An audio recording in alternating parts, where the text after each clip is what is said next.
মুকেশ আম্বানির বেটার বিয়ে তো হয়ে গেছে। আচ্ছা, আমাদের তো পুটকিটা মেরে দিয়েছে। আচ্ছা আর আরে মুকেশ আম্বানি তোর ছেলের বিয়ে তুমি রাস্তাতে থালা নিয়ে বস না, গরিব মানুষের কেন পুটকি মারতেছিস? মুকেশ আম্বানির ছেলের বিয়েতে আমি গিয়েছিলাম তো, আমাকে আদর করে বলেছে, না হলে ওই বিয়ে আমি ভেঙে দিয়ে আসতাম। সালা জিওতে নেটেও দেখছি না, রিচার্জ বেরিয়ে দিয়েছে। Hello friends, welcome back to our YouTube channel. বন্ধুরা, এই মুহূর্তে তোমরা দেখতে পাচ্ছ আমাদের বাড়িতে প্রচুর ছেলের ভিড়। কিন্তু ভিড়টা কিসের জন্য? আসল কথা হচ্ছে এখানে আমাদের জিও এয়ার কানেকশন মানে ব্রডব্যান্ড লাগানো হয়েছে, এয়ার ফাইবার। ঠিক আছে, এখনও ওই অন হচ্ছে না, মিট মিট করে বাতিটা জ্বলছে কিন্তু অন আর হচ্ছে না। ঠিক আছে, তো সবাই অপেক্ষায় আছে কখন চালু হবে, তারপরে কাজ শুরু করবে, মোবাইলে ভিডিও ডাউনলোড, গেম, হাবিজাবি আরও কত কি। তো আমাদের এই জিও নেটওয়ার্ক সম্পর্কে কি বলবে তুমি, বলো।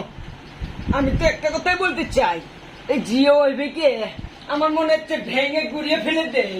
আচ্ছা, কারণ সকাল থেকে আমি এখানে বসে আছি, একটু তো জিও পাচ্ছি না। আমার একটি বই ডাউনলোড করার দরকার, রাত্রিবেলা শুয়ে শুয়ে বই দেখবো, চালা জিও নেটওয়ার্কই পাচ্ছি না। আচ্ছা, আমরা যেটা শুনলাম যে মুকেশ আম্বানির ছেলের নাকি বিয়ে। মুকেশ আম্বানির ছেলের বিয়েতে আমি গিয়েছিলাম তো, আমাকে আদর করে বলেছে, না হলে ওই বিয়ে আমি ভেঙে দিয়ে আসতাম। সালা জিওতে নেটও দেখছি না, রিচার্জ বেরিয়ে দিয়েছে। রিচার্জ বেরিয়ে দিয়েছে।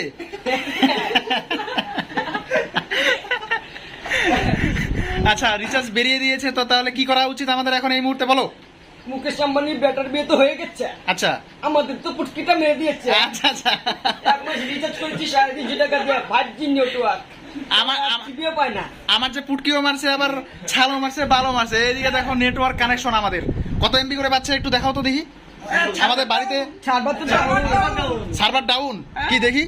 আমাদের কি বলছিল নেটওয়ার্ক কানেকশনের সময় যে আমাদের নাকি 30 MBps পার সেকেন্ড পাবে। সেই জায়গাটায় আমাদের 2 MB 3 MB করেও দিচ্ছে না। দিনের বেলায় ওই মাঝে মধ্যে 2 MB দেখা যায়, তারপরে আর সেরকম রাত্রের বেলা তো 100 KB 200 KB এরকম। ঠিক আছে, এই হচ্ছে আমাদের জিও সার্ভিসের সুবিধা। তো রিচার্জ প্ল্যান আমাদের মাসে কত জানো? কত করে এটা রিচার্জ করতে হয়? 599 টাকা, সঙ্গে জিএসটি সহ 706 টাকা। কত টাকা? 706 টাকা। তাহলে 706 টাকা কি আমাদের পুটকি মেরে দিচ্ছে? পুটকি মেরে তো নিচ্ছে। আর আরে মুকেশ আম্বানি তোর ছেলের বিয়ে তুমি রাস্তাতে থালা নিয়ে বস না, গরিব মানুষের কেন পুটকি মারতেছিস? হ্যাঁ, একদম একদম। আর আমি একটি কথা বলতে চাই, আমি মুকেশ আম্বানির বিয়েতে 299 টাকার ভিক্ষে দিয়ে দিচ্ছি। ও আচ্ছা আচ্ছা, ভিক্ষে দিয়ে না। আচ্ছা, মুকেশ আম্বানি আমাকে ফোন করে বলেছিল, হ্যাঁ তুই রিচার্জ করছিস না কেন? আমি বলেছি তো বিয়েতে আমাকে নিমন্ত্রণ করবি, তাহলে আমি রিচার্জ করবো। ওর বিয়েতে গিয়েছিলাম, আচ্ছা, আমাকে এত জন্য করে বললো, বাবারে রিচার্জের দাম তো বাড়িয়ে দেওয়া হচ্ছে। আমি বললাম, তাতে আমি কি করবো? আপনার পুকুর নিয়ে খেলা করবো? রিচার্জটা বাড়িয়ে দিয়েছেন, রিচার্জটা কমাবে কে? আপনার ওই যে ছেলে বউ, হ্যাঁ বিয়ে দিয়েছেন, ফুর্তি করেছেন। সোনার গাড়ি সাজাইছে বিয়েতে বরযাত্রী যাওয়ার জন্য, সারা গরিব মানুষের পুটকি মেরা সোনার গাড়ি সাজাইছে মুকেশ আম্বানি। আচ্ছা, এই মুহূর্তে আমাদের প্রশ্ন হচ্ছে, এই যে জিওর এই ব্রডব্যান্ড, এটার কি করা যায় এখন? এটা কি গুটিয়ে ভাঙতে হবে? হ্যাঁ, এটাতে আগুন ধরে দেওয়া উচিত, আগুন ধরে দেওয়া উচিত। আমার তো মনে হচ্ছে মালটাকে যে এখনই খুশি মারি। মুকেশ আম্বানি রিচার্জ বাড়িয়ে দিয়েছে, আমাদের মোবাইলে রিচার্জ বাড়িয়ে দিয়েছে। শালাকে যদি আমি একবার পাই না, তাহলে পক্ষ কাটবো, বিচিয়ে কাটবো। আচ্ছা, তুমি কি বলবে, বলো। তো বন্ধুরা, এটাই হচ্ছে আমাদের জিও সার্ভিস।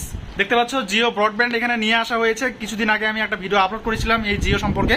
ঠিক আছে, তো আমি খুব ভালো মনে করেছিলাম, কিন্তু তারপরে যা সার্ভিস দিচ্ছে আর সেখানে ভালো বলার মানে কিচ্ছু নেই।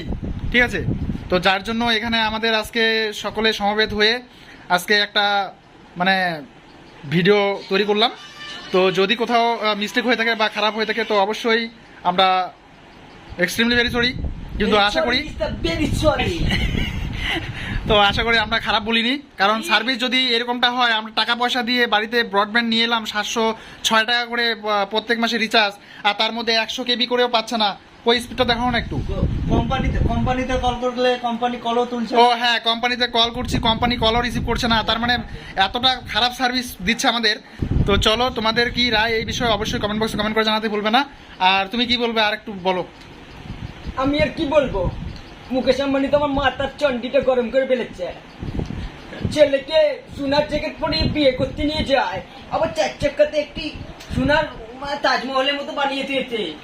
আবার আবার আবার বিয়ের কার্ড দিয়েছে সোনা, আবার সোনা তৈরি করে জন সিনাকে দিয়েছে। নিয়ে আসছে বিয়েতে, এই জন সিনাকে জন সিনাকে নিয়ে আসছে, শালা আইনটা ওর গার মারা দিল টাকা জন সিনা মুকেশ আবার- আম্বানির। আবার ঠিক আছে না, আবার কোন ডান্সারকে নিয়ে আসছে 60 কোটি টাকা দিয়ে, আবার 60 কোটি টাকা। এগুলো সব বাদ দিলাম, ওর বিয়েতে সবাই আসছে, কিন্তু বিরাট কোহলি আর বিরাট কোহলির বউটা কেন আসেনি? ওকে কি ওরা কি নিমন্ত্রণ পায়নি আদৌ? কে জানে, খবরে দেখছি বিরাট কোহলি আর বিরাট কোহলির বউকে দেখিনি। আচ্ছা, বিরাট কোহলি কি ফ্যান নাকি তুমি? বিরাট কোহলি বড় ফ্যান। আচ্ছা আচ্ছা, খুব ভালো। ও তো জানিস না বিরাট কোহলি কেন যায়নি? বিরাট কোহলির সাথে মুকেশ আম্বানির শত্রুতা আছে।